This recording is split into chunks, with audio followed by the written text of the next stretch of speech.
ما جاء اذا التقى الختانان وجب الغسل۔ ان روایتوں کا بیان جو اس سلسلے میں آئی ہیں کہ جب دو شرمگاہیں مل جائیں تو غسل واجب ہو جائے گا۔ جب دو شرمگاہیں مل جائیں غسل واجب ہو جائے گا۔ اس باب میں مسئلہ یہ ہے کہ اگر مرد کی شرمگاہ عورت کی شرمگاہ سے مل جائے اور دخول ہو جائے اور جو ختنے کی جگہ ہے مرد کی جو حصہ کاٹا جاتا ہے اتنا حصہ بھی اگر عورت کی شرمگاہ کے اندر چھپ جاتا ہے تو غسل واجب ہو جائے گا اگرچہ انزال نہ ہو۔ تو مسئلہ یہ ہے کہ صرف دخول سے ہی غسل واجب ہو جاتا ہے اگرچہ انزال نہ ہو، انزال ہونا شرط نہیں ہے۔ صحابہ کے درمیان پہلے اس مسئلے میں اختلاف تھا، لیکن حضرت عمر رضی اللہ تعالیٰ عنہ کے زمانے میں اس مسئلے پر بھی اتفاق ہو گیا تھا۔ صحابہ کرام کے درمیان پہلے مشہور تھا کہ اکسال کی وجہ سے غسل واجب نہیں ہوتا ہے۔ یہ انصار صحابہ جو تھے ان کے یہاں یہ مسئلہ تھا، انصار صحابہ کا یہ خیال تھا کہ اکسال کی وجہ سے غسل واجب نہیں ہوتا ہے۔ اکسال کہتے ہیں کہ مرد و عورت آپس میں ہم بستری کریں اور بغیر انزال کے ہی علیحدہ ہو جائیں، سست پڑ جائیں۔ اکسال کہتے ہیں سست پڑ جانا، تو بغیر انزال کے ہی الگ ہو جائیں تو وہ سمجھتے تھے کہ غسل واجب نہیں ہوتا ہے۔ اس سلسلے میں ایک واقعہ پیش آیا تھا۔ واقعہ یہ تھا کہ ایک مرتبہ ایک صحابی نے حضرت عمر رضی اللہ تعالیٰ عنہ سے آ کر کے یہ شکایت کی کہ زید بن ثابت مسجد نبی میں اپنی رائے سے مسئلہ بتلا رہے ہیں۔ پوچھا کیا مسئلہ بتا رہے ہیں؟ تو انہوں نے کہا کہ وہی لوگوں کے مسئلہ بتلا رہے ہیں کہ اگر اکسال ہو جاتا ہے تو غسل واجب نہیں ہوگا، یعنی اگر مرد عورت آپس میں صحبت کرتے ہیں اور انزال نہیں ہوتا ہے تو غسل واجب نہیں ہوگا۔ تو یہ مسئلہ زید بن ثابت رضی اللہ تعالیٰ عنہ لوگوں کو بتلا رہے تھے۔ تو ان صحابی نے آ کر کے حضرت عمر رضی اللہ تعالیٰ سے شکایت کی۔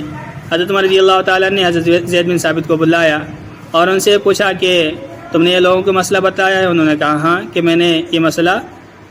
میں نے صحابہ کرام سے بڑے بڑے صحابہ سے سنا ہے۔ تو حضرت عمر نے پوچھا کہ کس سے سنا ہے؟ تو انہوں نے بتلایا کہ حضرت ابو ایوب سے، رفاع سے، ابی بن کعب سے، جو بڑے بڑے قراء ہیں اور بڑے بڑے صحابہ ہیں، ان سے میں نے مسئلہ سنا ہے۔ اس مجلس میں اتفاقاً حضرت رفاع موجود تھے۔ تو حضرت عمر رضی اللہ تعالیٰ نے حضرت رفاع سے پوچھا کہ کیا تم نے یہ مسئلہ نبی علیہ الصلوۃ والسلام سے پوچھا تھا؟ تو حضرت رفاع نے کہا کہ نہیں، ہم نے مسئلہ پوچھا نہیں تھا، لیکن نبی صلی اللہ علیہ وسلم کے زمانے میں ہم اکسال کیا کرتے تھے اور ہم غسل نہیں کیا کرتے تھے۔ تو حضرت عمر رضی اللہ تعالیٰ عنہ کو یہ معاملہ تشویشناک گزرا، وہ تو سمجھتے تھے غسل واجب ہو جاتا ہے۔ تو یہ مسئلہ انہوں نے پوچھنے کے لیے پہلے اپنی بہن کے یہاں اپنی بیٹی کے یہاں بھیجا،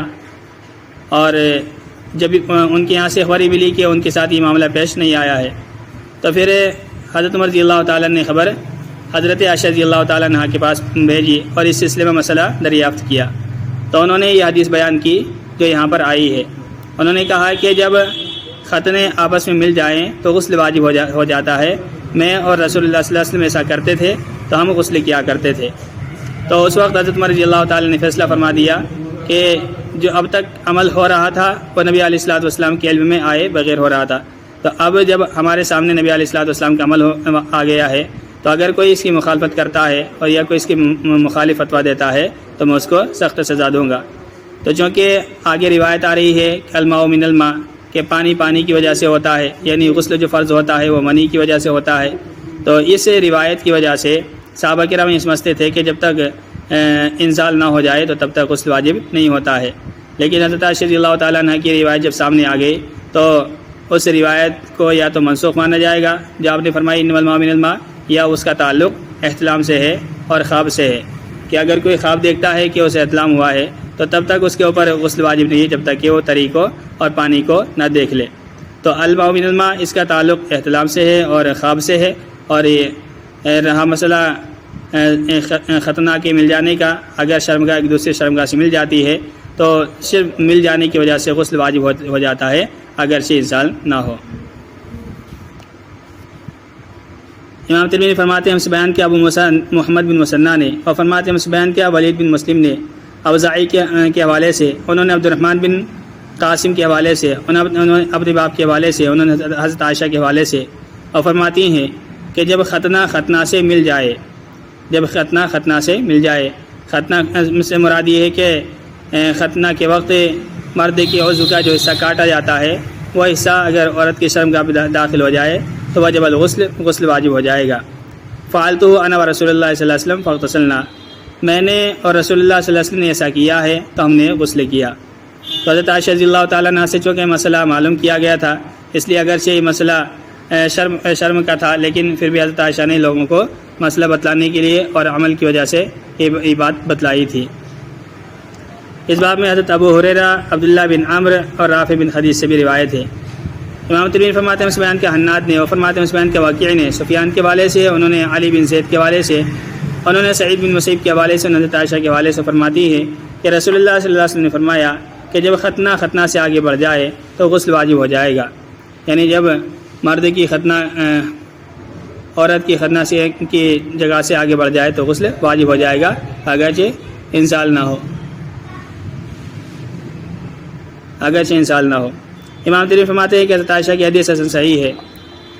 اور کہتے ہیں کہ یہ حدیث حضرت عائشہ سے نبی علیہ الصلوۃ والسلام سے کے حوالے سے مختلف طرق سے مروی ہے کہ اذا جاوز الختان وجب الغسل،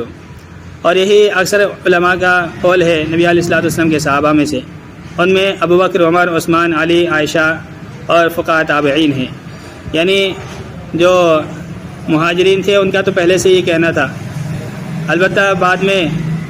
انصار کے حصے میں اختلاف تھا، لیکن جب حضرت عمر رضی اللہ تعالیٰ عنہ کے سامنے یہ واقعہ پیش آیا تھا تو پھر سب کا اتفاق ہو گیا تھا۔ اور تابعین میں سے بہت سے فقہاء کا قول ہے،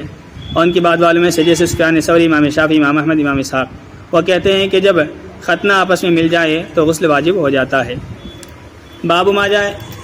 ان الماء من الماء، ان روایتوں کے بیان جو آئی ہیں کہ پانی سے ہے، یعنی غسل منی سے واجب ہوتا ہے۔ جب انسان پانی کو دیکھ لے تو پانی کو دیکھنے کے بعد ہی غسل واجب ہوتا ہے، صرف خواب نظر آ جانے کی وجہ سے غسل واجب نہیں ہوتا ہے۔ یا یہ کہ اگر اس سے یہ مراد لیا جائے کہ صحبت کرنے سے تب تک غسل واجب نہیں ہوتا ہے جب تک کہ انزال نہ ہو جائے، تو یہ ابتداء اسلام کا معاملہ ہے۔ ابتداء اسلام میں یہ رخصت تھی کہ جب تک کہ انزال نہ ہو جائے تو تب تک غسل واجب نہیں ہوتا تھا، لیکن جب بعد میں نبی علیہ الصلوۃ والسلام نے اس رخصت کو ختم کر دیا تھا اور صرف دخول سے ہی نبی علیہ الصلوۃ والسلام نے غسل کو واجب قرار دیا تھا، جیسا کہ حضرت عائشہ کی روایت میں اس کا تذکرہ ہے۔ امام ترمذی فرماتے ہیں بیان کیا احمد بن منیع نے، اور فرماتے ہیں بیان کیا عبداللہ بن مبارک نے، اور فرماتے ہیں بیان کیا یونس بن یزید نے، زہری کے حوالے سے انہوں نے سہل بن سعد کے حوالے سے، انہوں نے ابی بن کعب کے حوالے سے فرماتے ہیں کہ پانی کی وجہ سے یہ ابتداء اسلام میں رخصت تھی کہ انما کان الماء من الماء، کہ پانی کی وجہ سے ہوتا ہے، یعنی غسل انزال کی وجہ سے ہوتا ہے، یہ ابتداء اسلام میں رخصت تھی، پھر اس سے روک دیا گیا۔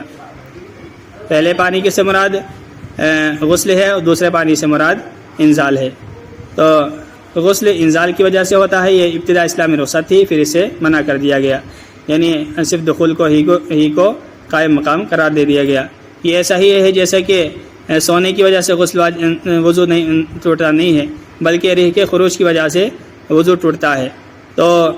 چونکہ جب انسان سو جاتا ہے اسے معلوم نہیں ہے کہ ریح کا خروج ہوا ہے یا نہیں ہوا ہے، تو سونے کو ہی ریح کے خروج کے قائم مقام کر دیا گیا ہے۔ اسی طرح سے جب انسان صحبت کرتا ہے تو بہت سی مرتبہ پتہ نہیں چلتا ہے کہ انزال ہوا یا نہیں ہوا ہے، تو دخول کو ہی انزال کے قائم مقام کر دیا گیا ہے۔ امام ترمذی فرماتے ہیں بیان کے احمد بن منیع نے، اور فرماتے ہیں بیان کے ابن مبارک نے، اور فرماتے ہیں بیان کے معمر نے زہری کے حوالے سے اسی سند کے ساتھ اس جیسی روایت، یہی سند ہے اور اس جیسی روایت ہے۔ امام ترمذی فرماتے ہیں کہ یہ حدیث حسن صحیح ہے، اور فرماتے ہیں کہ غسل انزال کی وجہ سے ہوتا ہے، یہ ابتداء اسلام میں تھا، پھر اس کے بعد اس کو منسوخ کر دیا گیا۔ اسی طرح سے بہت سے صحابہ سے، رسول اللہ صلی اللہ علیہ وسلم کے بہت سے صحابہ سے اس طرح سے مروی ہے، اسی طرح مروی ہے نبی رسول اللہ صلی اللہ علیہ وسلم کے بہت سے صحابہ سے، ان میں ابی بن کعب ہے، رافع بن خدیج ہے، اور اسی پر عمل ہے اکثر اہل علم کے نزدیک کہ جب مرد اپنی بیوی سے جمع کرتا ہے شرمگاہ فرج میں تو اس کے اوپر ان دونوں کے اوپر غسل واجب ہو جاتا ہے اگرچہ دونوں کے انزال نہ ہو۔ امام ترمذی فرماتے ہیں اس بیان کا علی بن حجر نے فرماتے ہیں اس بیان کا شریک نے ابو الجحاف کے حوالے سے انہوں نے کریمہ کے حوالے سے، انہوں نے ابن عباس کے حوالے سے فرماتے ہیں کہ انما الماء من الماء فی الاحتلام، کہ یہ جو حدیث کا تعلق ہے کہ پانی سے ہوتا ہے، یہ احتلام کے سلسلے میں ہے۔ عبداللہ ابن عباس نے یہ مسئلہ بیان کیا ہے اور اس روایت سے مسئلہ مستنبط کیا ہے کہ غسل انزال کی وجہ سے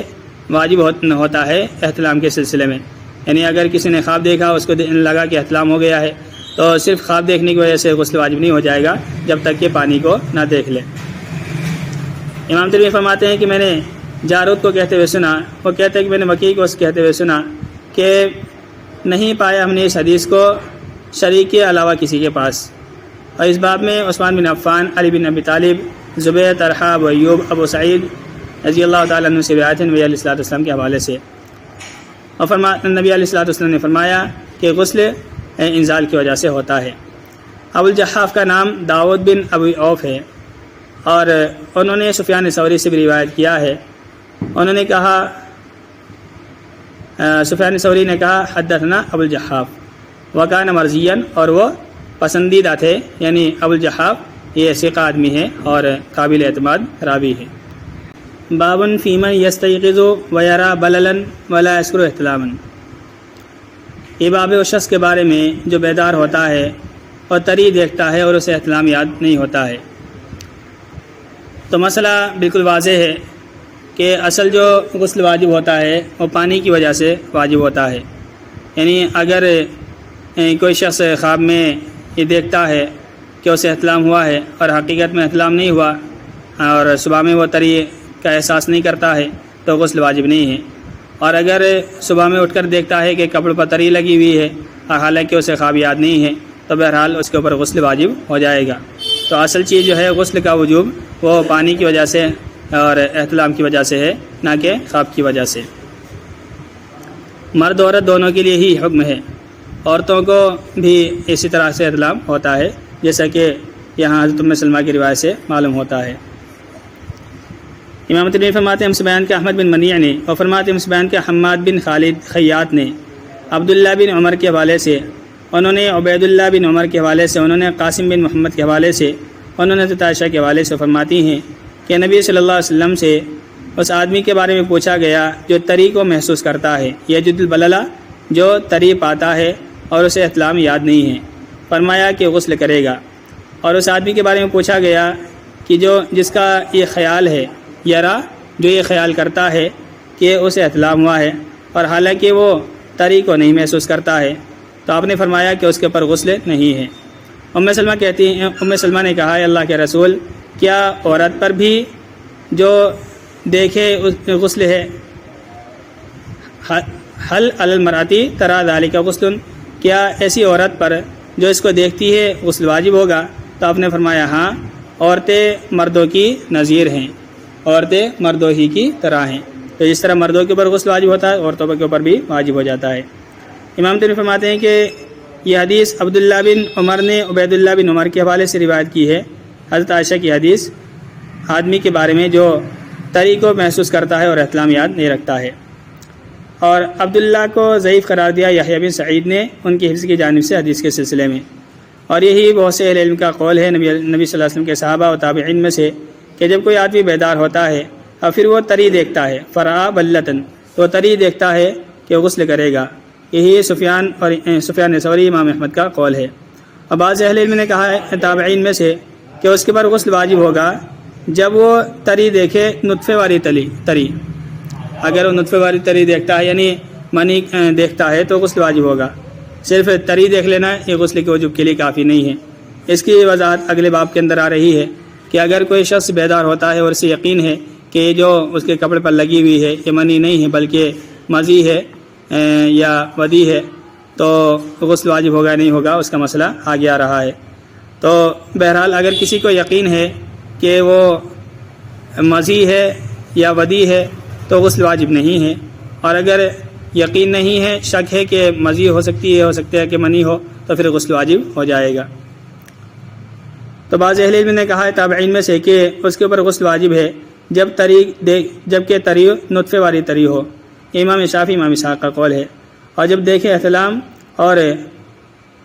جب خیال کرے احتلام کو اور نہ دیکھے تری تو اس پر غسل نہیں ہے عام اہل علم کے نزدیک۔ تو خواب دیکھنا کافی نہیں بلکہ تری کو محسوس کرنا، تری کو پانا ضروری ہے۔ جی اگلا باب پڑھ دو۔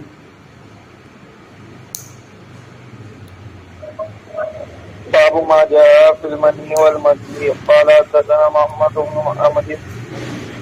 السواقي بلخی بلخي قال حدثنا هشيم عن يزيد بن ابي زياد وقال حدثنا محمود بن غيلان قال حدثنا حسين الجعفي عن زائدة عن يزيد بن ابي زياد عن عبد الرحمن بن ابي ليلى عن علي قال سألت النبي صلى الله عليه وسلم عن المزي فقال من المزي الوضوء ومن المني الغسل وفي الباب عن المقداد بن الاسود وأبي بن كعب قال أبو عيسى هذا حديث حسن صحيح وقد روي عن علي أن النبي صلى الله عليه وسلم من غير وجهه من المزي الوضوء ومن المني الغسل وهو قول أحمد أهل العلم من النبي صلى الله عليه وسلم والتابعين وبه يقول الشافعي وأحمد وإسحاق۔ باب ما جاء فی المنی والمذی، ان روایتوں کے بیان جو منی اور مذی کے بارے میں آئی ہیں۔ مذی و منی کے بارے میں آپ سب کو بخوبی معلوم ہے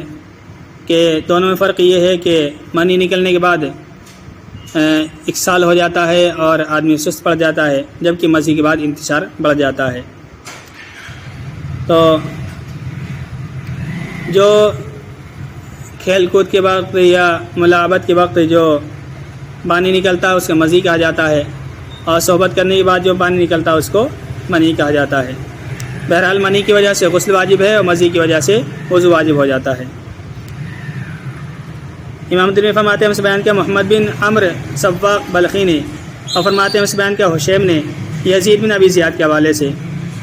اگلی دوسری سند ہے امام ترمذی فرماتے ہیں ہم سے بیان کیا محمد بن غیلان نے، اور فرماتے ہیں ہم سے بیان کیا حسین جعفی نے زائدہ کے حوالے سے، انہوں نے یزید بن ابی زیاد کے حوالے سے، انہوں نے عبد الرحمن بن ابی لیلہ کے حوالے سے، انہوں نے حضرت علی کے حوالے سے،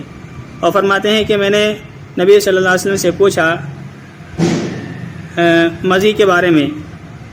تو نبی صلی اللہ علیہ وسلم نے فرمایا کہ مزی کی وجہ سے وضو ہوتا ہے اور منی کی وجہ سے غسل واجب ہوتا ہے۔ اس باب میں مقداد بن اسود ابی بن کعب سے روایت ہے۔ امام ترمذی فرماتے ہیں حدیث صحیح ہے، اور حضرت علی سے نبی علیہ الصلوۃ والسلام کے حوالے سے مختلف طرق سے بات یہ مروی ہے کہ مزی کی وجہ سے وضو ہوتا ہے، منی کی وجہ سے غسل واجب ہوتا ہے، اور یہی عام اہل علم کا قول ہے نبی صلی اللہ علیہ وسلم کے صحابہ اور تابعین میں سے۔ اسی کے قائل امام شافعی، امام احمد، امام اسحاق۔ بس یہ آسان ہے آج کا دور، باقی مسئلہ بالکل ظاہر ہے۔ بس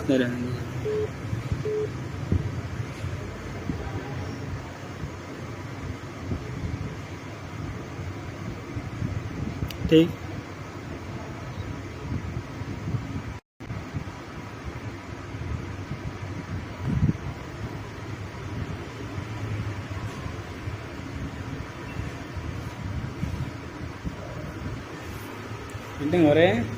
میٹنگ ہو رہی ہے آئے ہوئے دیکھیں سب۔